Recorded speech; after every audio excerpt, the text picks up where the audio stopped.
A love meditation in Buddhist tradition is first directed towards ourselves, as it is difficult for us to find loving kindness for each other when we can't allow it for ourselves. And so let us begin our metta healing circle by taking a few deep breaths.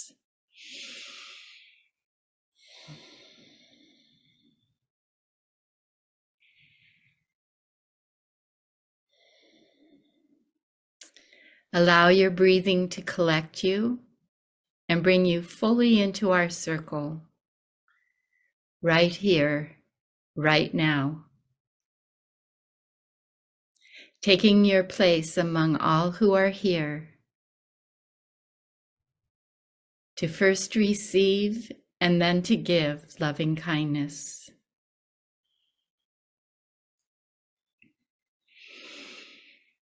So begin by igniting a strong sense of love within your own body.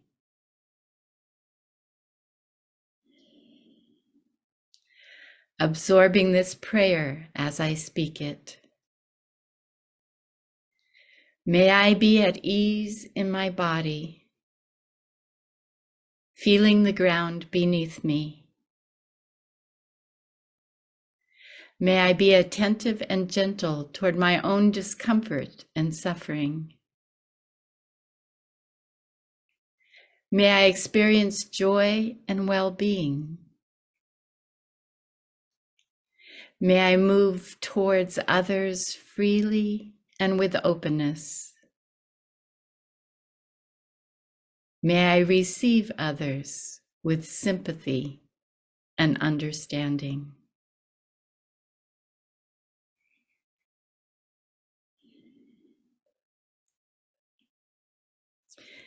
Now let's bring forward all who are here today, our broader Sangha, our friends, our family members, and offer the metta prayer for them.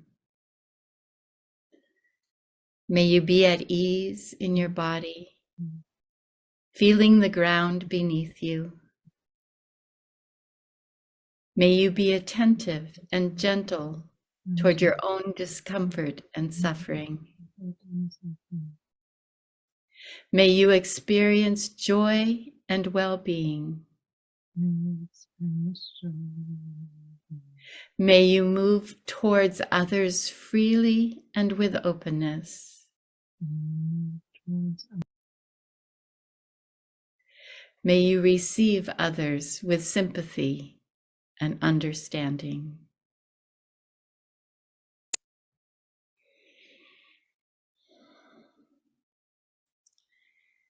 Now, bring forward those who you pass on the streets, the people you struggle with, and especially those who you hold a particular aversion for. And speak from your heart into their heart with all sincerity. May you be at ease in your body, feeling the ground beneath your feet. May you be attentive and gentle toward your own discomfort and suffering. May you experience joy and well-being. May you move towards others freely and with openness. May you receive others with sympathy and understanding.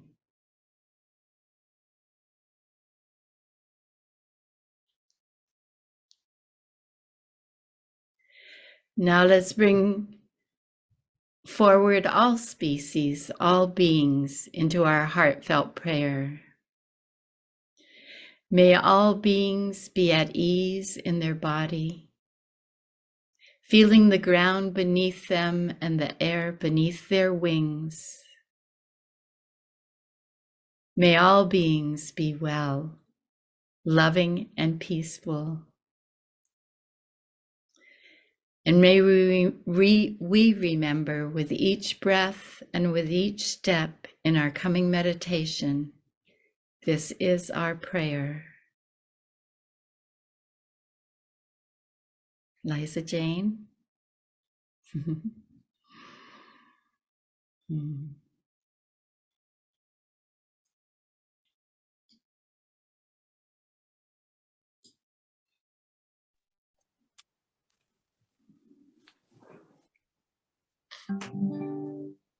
So I invite you to remain muted, but sing along. May I be happy. May I be free from pain and suffering. May I live in peace and well-being. May I be free. You, may you be happy. May you be free from pain and suffering. May you live in peace and well-being. May you be free. May we be happy. May we be free from pain and suffering. May we live in peace and well-being. May we be free. All. May all be happy. May all be free from pain and suffering. May all live in peace and well-being. May all be free.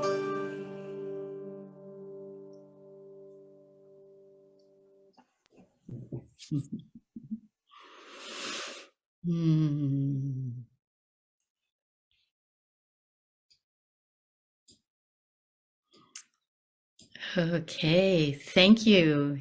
Beautiful. I never put together how much the meta healing and our freedom are the same thing. So today is a beautiful interweaving of insight here. So chapter 15 is called Freedom. And the verse from the Heart Sutra is Bodhisattvas who practice the insight that brings us to the other shore see no more obstacles in their mind.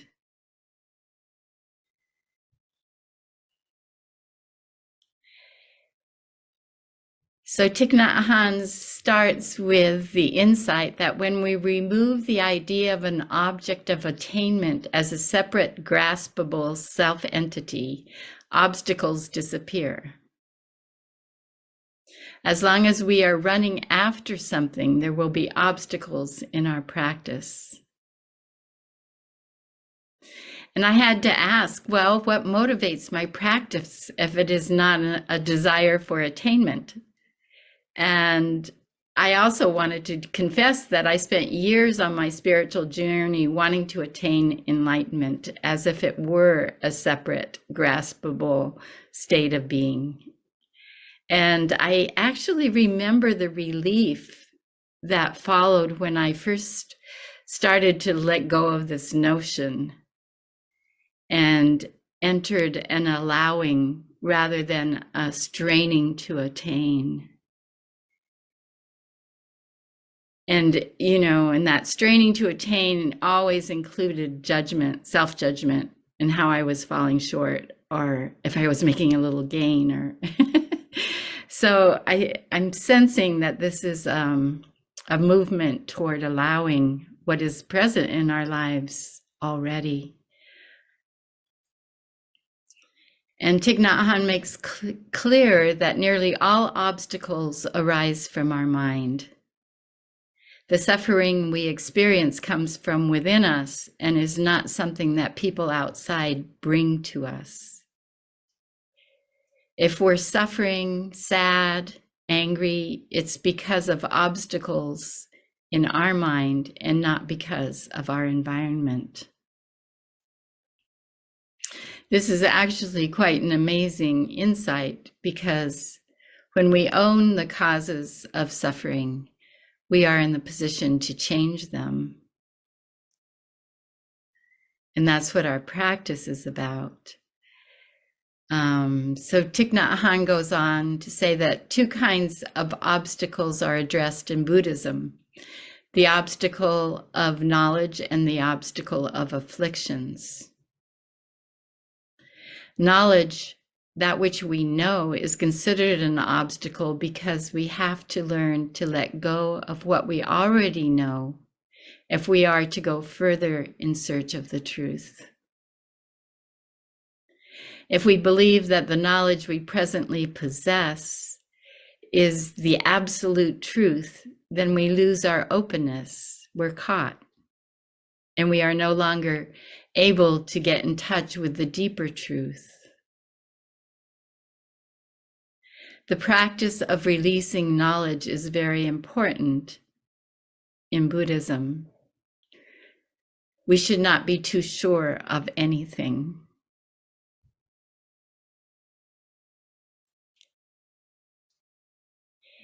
If we are skillful, we can use notions like co-arising and interbeing to free ourselves from old notions like birth and death, being and non-being.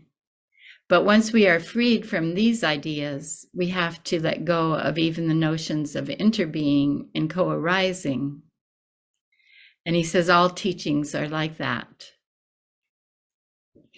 So I think this is interesting, the skillful means that we're developing through these teachings. And he says truth can only be found in life, not in the accumulation of knowledge and notions. And I think this is so profound and is so much what we as humanity are learning right now, relearning from our civilized states. And I really pondered this statement that truth can only be found in life. It's so beautiful. And it made me think how truth can only be found in life because it's alive. And it's always probably in a state of metamorphosis, just like life is. And so if we try too hard to grasp and understand the teachings, in some ways we are creating obstacles for ourselves. And then Thich Nhat Hanhs goes on to say that the second obstacle is our afflictions and our suffering. States of mind such as confusion, hatred, anxiety, cravings, desire for vengeance are like dust that covers a mirror, preventing it from faithfully reflecting reality. And he gave a very powerful, poignant example of a man who believed his son had been killed and that he carried his ashes around with him, that when his son actually was alive and came back to him, he couldn't let him in. He couldn't believe that he was alive. And that was such an example of how when we make up our minds of a certain reality, we can't let in maybe often a greater reality. If our mind is burdened with such obstacles, then it is very hard for us to practice mindfulness, concentration, and looking deeply into ourselves and into reality. Our minds must be free from views, perceptions, and afflictions if we are to see clearly. And while this is seems so true, I was thinking how it is also a double bind. And I remember reading in Sister Chan Kong's book of how it is right when we have these obstacles in our mind that we need practice the most. So it's when practice is the hardest, but it is when we need it the most. And she often shared how she and Thich Nhat Hanh, when they'd like receive really bad news from Vietnam that friends had been killed and, you know, certain things were happening, they would stay up all night doing walking meditation and breathing until they could pass through the afflictions in their own minds that came up as a result. And it was such a powerful example of how much we need the practice when we're in affliction. And yet it can be when it's hardest to practice. He goes on to say that the obstacles of affliction and of knowledge are related. Because we have wrong perceptions, we have many afflictions. And he gave the example once more of going back to thinking that we are, if we think we are an immortal soul and a separate self, we generate a great deal of fear, anxiety, and suffering. And he named things that were very real for me. We worry about the fate of our immortal souls. And at the same time, we worry about our position, our status, and what people think of us. Because we believe we have a separate self, we compare ourselves with others, and we have the complex that we are either better, worse, or equal to them. When we let go of our idea of separate self, we no longer have any complexes, and this brings great freedom.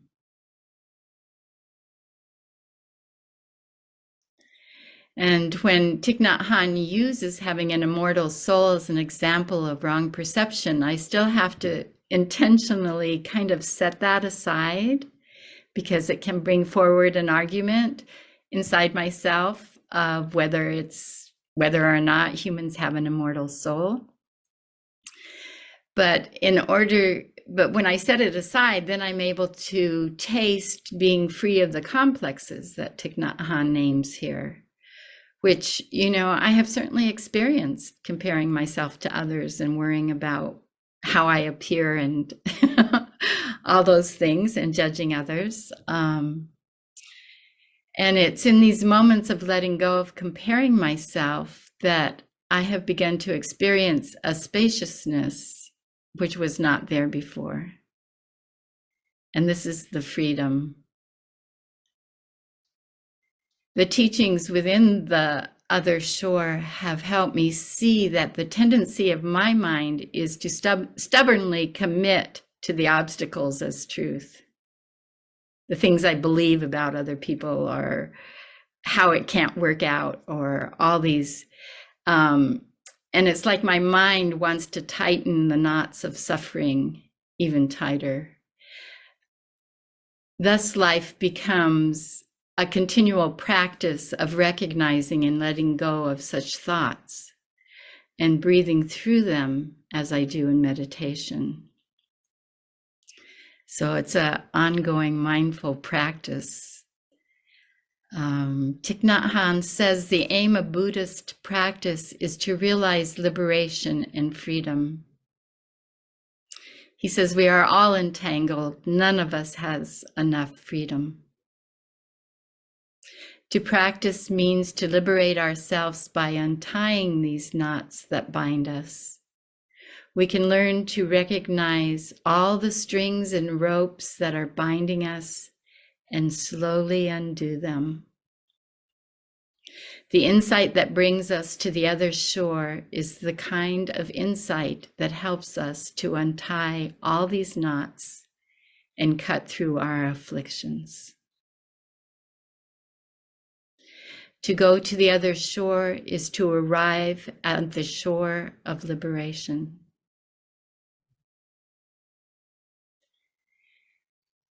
We can learn to let go of our catastrophic and victimized stories of how and live into a generative narrative of our lives.